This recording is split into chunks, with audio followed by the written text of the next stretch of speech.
Шымкент қаласы химия биология бағытындағы Назарбаев зияткерлік мектебінің 7-ші B сынып оқушысымын. Ата-ана қызметімен танысу, бір күндік әлеуметтік іс тәжірибесімен анамның жұмыс орны Адиля жылыжай кешеніне келдім. Адиля жылыжай кешенінің жалпы аумағы 11 гектар, және ол бірнеше бөлімдерге бөлінген.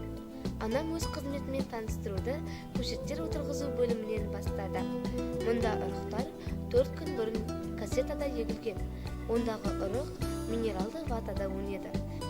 Кассетадағы ұрық жетілгеннен соң көшетті бөліп алады, және бөліп алынған көшетті арнайы қорапшаға қайта отырғызады. Көшеттер отырғызу бөлімінде ұрық 1 ай көлемінде қораптың ішінде болады.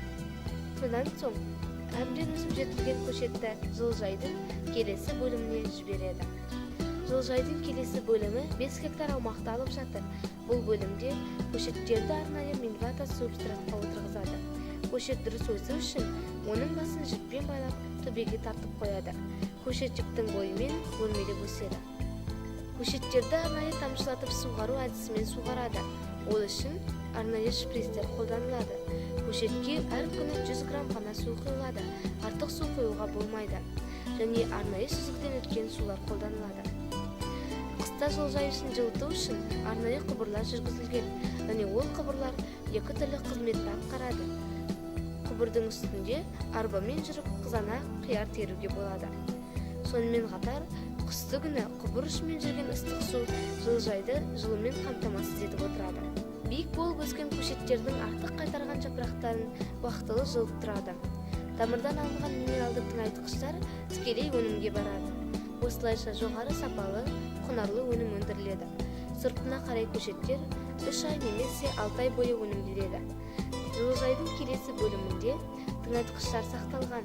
Онда натрий кальций, монокальций, магний кальций және микроэлементтері бар тыңайтқыштар көшеттерге беріледі.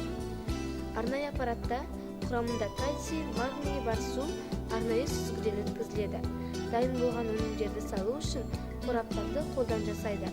Пісіп жетілген өнімді қораптыққа салу үшін арнайы қалталар пайдаланылады. Жылыжайдан терілген өнімді арнайы арбамен сақтау бөліміне алып келеді. Мұздатқышта лейман, мева сияқты қиярлар сақталған. Дайын өнімді экспорттау үшін ең алдымен таразыға тартылып, салмағы өлшенеді. Содан соң өнімді жүк көлігіне тиейді. Жүк көлігі де мұздатқышпен қамтамасыз етілген. Жүк көліктер арқылы өнім Қазақстан аумағы немесе шетелдерге жөнелтіледі. Ата-ана қызметімен танысу, бір күндік әлеуметтік іс тәжірибесінің арқасында анамның жұмыс орнымен толықтай таныстым.